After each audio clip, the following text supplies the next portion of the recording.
আমরা এখন এসেছি সুরাটের বেড রোডে গুরুকুল মন্দিরে। এখানে অনেক বড় মন্দির, এখানে শিব, দুর্গা, গণেশ পরপর আছে, যাচ্ছি দেখাবো আমাদের। এখানে রয়েছে গণেশ, আমাদের প্রিয় গণেশ। মন্দিরটা খুবই সুন্দর, মন্দিরে অনেক কিছু দেখার রয়েছে, আমরা পরপর দেখব।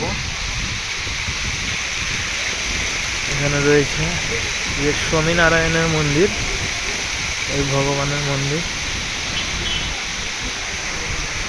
আপনারা দেখছেন, স্বামীনারায়ণ ভগবান।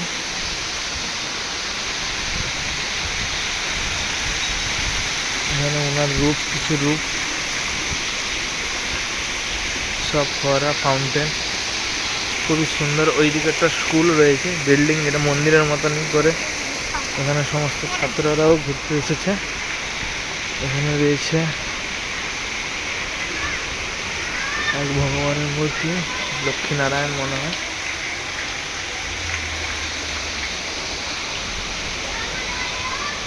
ওই সাইডে রয়েছে কৃষ্ণের অসুর আর মন্থন, সমুদ্র মন্থন ওইদিকে।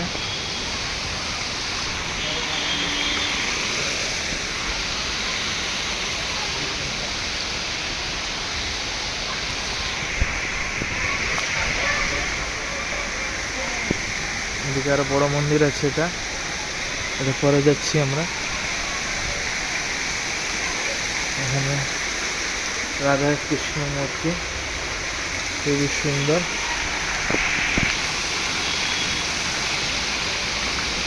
এদিকে খুব খুব সৌন্দর্য রয়েছে সব।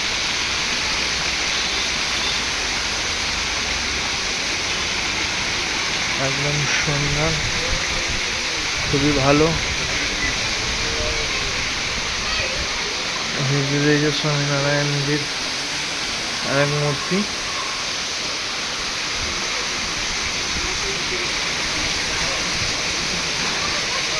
সব আলাদা আলাদা ডিজাইনের মন্দির করে ঘর মধ্যে, কোনটা শঙ্খর ভিতরে রাখা আছে। এটা হচ্ছে নরসিংহা ভগবান। সাউথ কালচারেরও এখানে নরসিংহ ভগবান আছেন। ওই সাইডেও একটা বড় মন্দির আছে ওইদিকে।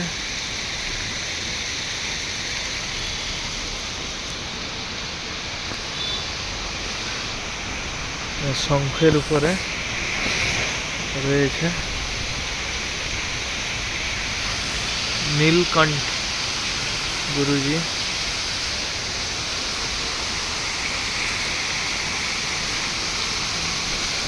এখানে রয়েছে সীতারামজি, শ্রী সীতারামজি মূর্তি। বজরংবলীরও এখানে মূর্তি আছে।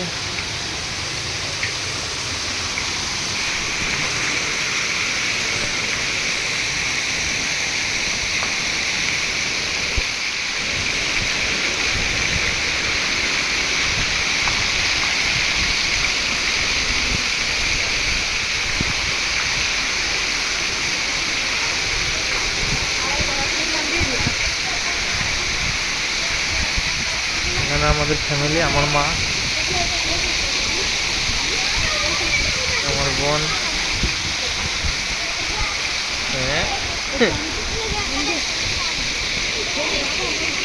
এখানে আছে নারায়ণ, লক্ষ্মী নারায়ণ, আমাদের নারায়ণ ঠাকুর, খুবই ভালো। সব পাথরের মূর্তি।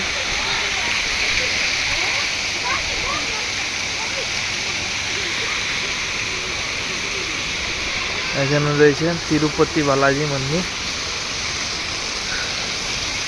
সাউথের তিরুপতি বালাজি মন্দির। খুবই সুন্দর মূর্তিগুলো, খুবই ভালো লাগছে দেখে। আমরা যাব আরো ভিতরে, কি হয়, সব প্রোগ্রাম হয় ওইসব আমরা কিছু দেখার চেষ্টা করব, ইনকোয়ারি করব একবার। খুবই ভালো জায়গা। যাবো ভিতরের দিকে, আরো কি কি আছে একবার দেখে আসবো। ভিতরে ভিতরে সব মূর্তি আরো আছে, খুব বড় মন্দির।